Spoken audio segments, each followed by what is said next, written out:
स्वागत है हमारे YouTube चैनल शोभना मिश्रा में। मेरा सभी श्रोताओं को प्रणाम। बोलो जय श्री कृष्णा। जो भी हमारे नए श्रोता हैं वो हमारे चैनल को सब्सक्राइब कर लें और बेल आइकन के बटन को प्रेस कर लें ताकि सबसे पहले हमारा सुंदर सा ज्ञानात्मक वीडियो आपको प्राप्त हो सके। तो कहानी सुनिए। राजा दशरथ का जन्म कैसे हुआ। सबसे पहले हम ये जानेंगे, फिर हम जानेंगे सीता जी का जन्म कैसे हुआ, तब जाके इस पहेली का अर्थ लगेगा। राजा अज निसंतान थे। एक दिन वो जंगल में घूमने के लिए गए तो वहाँ एक सुंदर सा तालाब था और तालाब में एक कमल खिल रहा था। राजा अज उस कमल पर मोहित हो गए और उसे प्राप्त करना चाहते थे।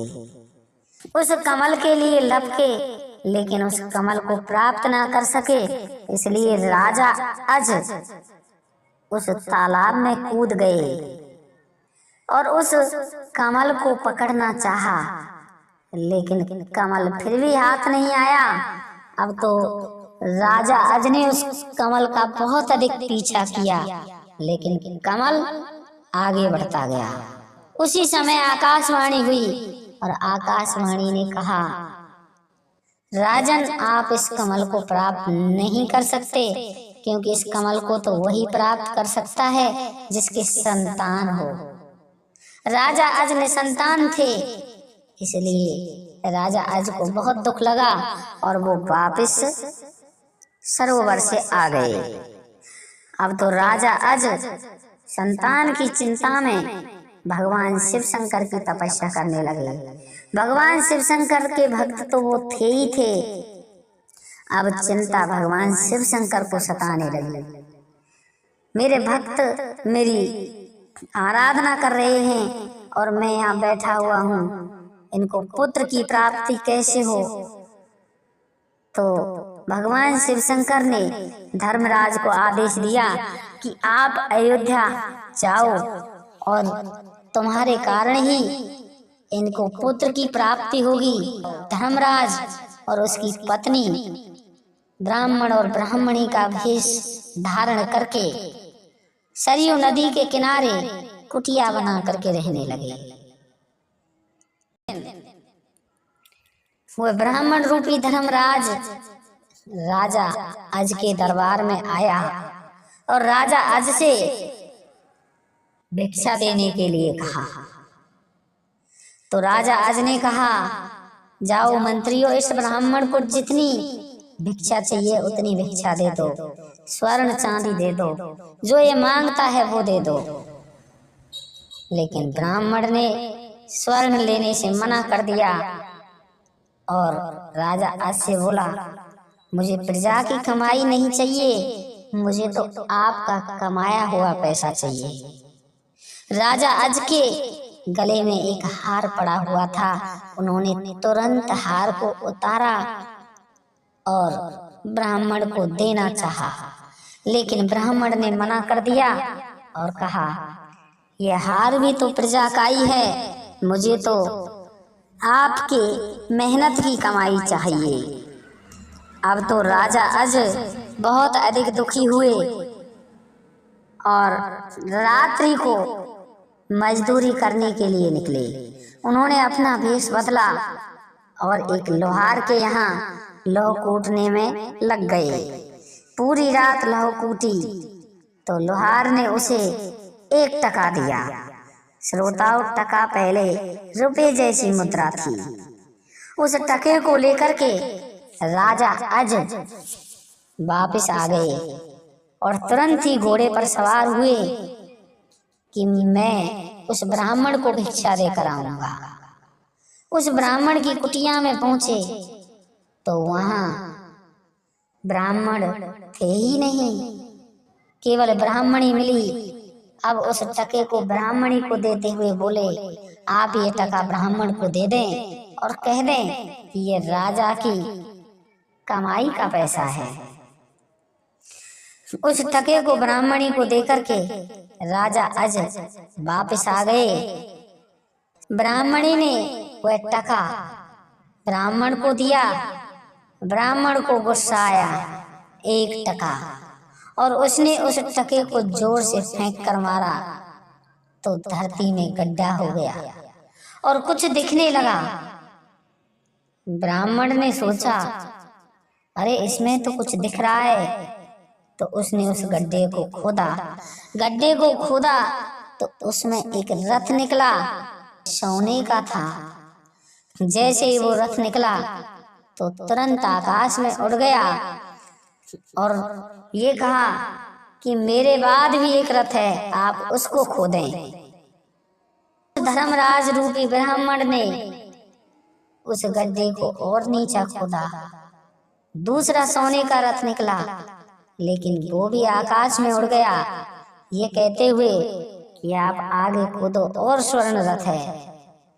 श्रोताओं, ब्राह्मण ने फिर खोदा, तीसरा रथ निकला, उसके बाद चौथा रथ निकला और फिर 5वां रथ निकला, 6ठा रथ निकला, 7वां रथ निकला, 8वां सोने का रथ निकला और 9वां भी सोने का रथ निकला। लास्ट में एक रथ और निकला, 10वां रथ निकला। उस 10वें रथ में एक बालक बैठा हुआ था। श्रोताओं, वह रथ निकला और निकल करके पृथ्वी पर रुक गया। वह ब्राह्मण उस स्वर्ण के रथ के साथ और उस बालक के साथ राजा अज के दरबार में पहुंचा और राजा अज से कहा, ये आपका 1 टके का जो आपने कार्य किया वह है, आप इसको अपना पुत्र समझें। राजा अज ने उस बालक को अपने पुत्र के रूप में स्वीकार किया। उस पुत्र का नाम दशरथ रखा गया। उस पुत्र का नाम दशरथ इसलिए रखा क्योंकि वो 10वें रथ से निकला था। 10वें रथ से निकलने के कारण उस लड़के का नाम दशरथ रखा।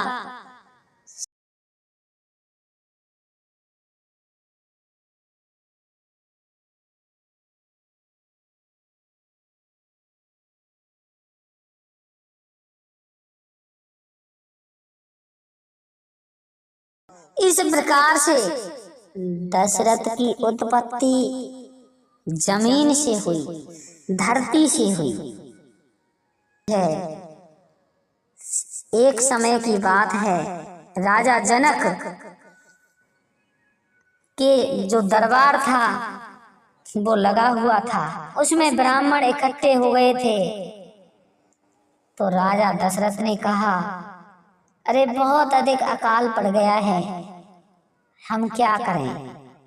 तो वहाँ ब्राह्मणों ने सुझाया कि यदि आप हलेष्टि यज्ञ करें और स्वयं हल चलाएं तो शायद बारिश हो सकती है। राजा जनक अब स्वयं हलेष्टि यज्ञ के साथ में हल चलाने लगे। तो जब वो जमीन को, धरती को हल से जोत रहे थे तो हल का अग्रभाग, जिसे शीत कहते हैं, वह एक घड़े में अटक गया।